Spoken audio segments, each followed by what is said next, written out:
bigla itong lumakas at medyo bumaba. Ibig sabihin nagpunta ng konti southward na nakikita natin na maapektuhan yung ating lugar ng NCR at nakikita natin na sa bandang alas 8 hanggang alas 12 mamayang gabi ay nasa 40 to 50 kilometers ayon po sa ating track sa ngayon.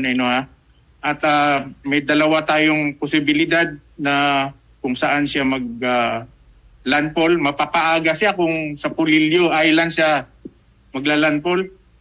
At kung sa Polillo Island siya maglalandfall, 3 to 5 p.m. siya inaasahang maglandfall.